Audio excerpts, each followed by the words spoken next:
BEd बीजकोश में हिंदी भाषा के अभ्यास 6.5 को हम इस वीडियो में हल करेंगे। पहला प्रश्न है बहुविकल्पी, प्रदर्शित लेखन रणनीति किसके लिए उपयोगी है?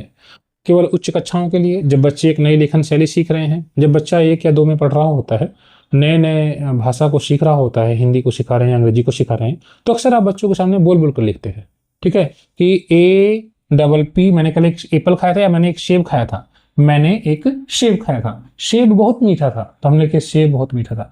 तो बच्चा देख रहा है कि सर अपने अनुभव का प्रयोग कर रहा है, तो बच्चा भी अगर कुछ खाया होगा और फिर बच्चा भी उसको लिखेगा। तो जब बच्चा किसी नई भाषा को सीख रहा होता है तो उसके लिए आवश्यक है कि आप प्रदर्शित लेखन करें। ठीक है, विकल्प ख यहाँ पर सही है, जब बच्चा एक नई लेखन शैली को सीख रहा है।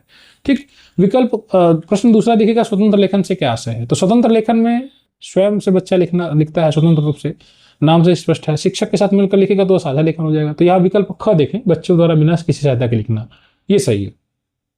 अगर आप एक कक्षा में बच्चे स्वतंत्र लेखन में कठिनाई महसूस कर रहे हैं तो आप उनका कैसे मार्गदर्शन करेंगे? अब बच्चा स्वतंत्र लेखन नहीं कर पा रहा है तो हो सकता है कि बच्चे को हमने ऐसा कोई कठिन टॉपिक दे दिया होगा जिसकी वजह से उसको दिक्कत हो रही हो। तो पहला तो यह कि आप उस बच्चे को मोटिवेट करिए अधिक से अधिक। ठीक है, और उसमें क्या है कि आप, एक चीज़ ये है कि आप आसान टॉपिक दीजिए बच्चे को, बच्चे के अनुभव से जुड़ी हो, बच्चे का उसको दैनिक जीवन से जुड़ी हुई हो, जिसका बच्चे को अनुभव हो। ऐसे विषय को देंगे आप तो बच्चा उसको आसानी से समझ जाएगा, लिख पाएगा।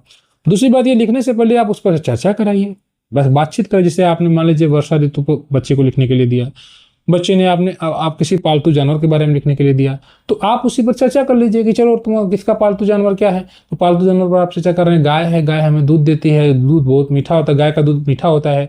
ठीक है, हमें रोज दूध पीना चाहिए। इस प्रकार से आप चर्चा कर रहे हैं तो बच्चे को, एक बच्चा कुछ बताएगा, दूसरा बच्चा भी कुछ बता रहा है, तो बच्चे के विचारों को आप सराहना करिए। कुछ भी बता रहा है ठीक है, ये नहीं कि कुछ बताया एक चाटा लगा दिए, कैसे बोल दिया, ऐसा नहीं बोलना, ऐसा नहीं करना। ठीक है, तो आपको बच्चों के विचारों को क्या करना पड़ेगा, उसको वैल्यू अधिक से अधिक दीजिए। इससे बच्चे को भी लगेगा कि हाँ मेरी बात को भी अध्यापक के द्वारा सराहा जा रहा है। इससे बच्चे के अंदर कॉन्फिडेंस डेवलप होता है। ये सारी चीजें आप कर सकते हैं कक्षा में, बच्चे के स्वतंत्र लेखन में सब सहायता करेंगी। आइए हम उत्तर को और बेहतर तरीके से देख लेते हैं। यदि बच्चे स्वतंत्र लेखन में कठिनाई महसूस कर रहे हैं तो सबसे पहले हम उनके अनुभवों और रुचियों से जुड़े सरल विषय देंगे।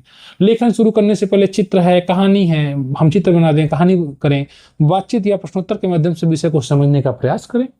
ठीक है, इसके बाद बच्चों को अपने विचारों को मौखिक रूप से व्यक्त करने का अवसर दें और फिर उन्हें धीरे धीरे लिखने के लिए हम प्रेरित करें।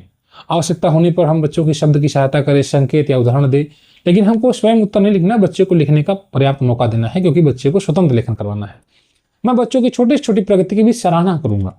ठीक है, और उनकी त्रुटियों को सीखने की प्रक्रिया का स्वाभाविक भाग मानूंगा कि चलो ठीक है, लिख रहा है, लिखने में गलतियां होती हैं, कौन पूरा 100% सही लिखा है, पर सब गलतियां करते हैं। तो ठीक है, सकारात्मक प्रतिक्रिया दूंगा, इससे उनका आत्मविश्वास बनेगा और वे धीरे धीरे स्वतंत्र रूप से प्रभावी लेखन करेंगे। इस प्रकार से आपने इस अभ्यास प्रश्न को भी कवर कर लिया। बीजकोश की तैयारी कर रहे हैं तो इस चैनल को सब्सक्राइब जरूर करें। धन्यवाद।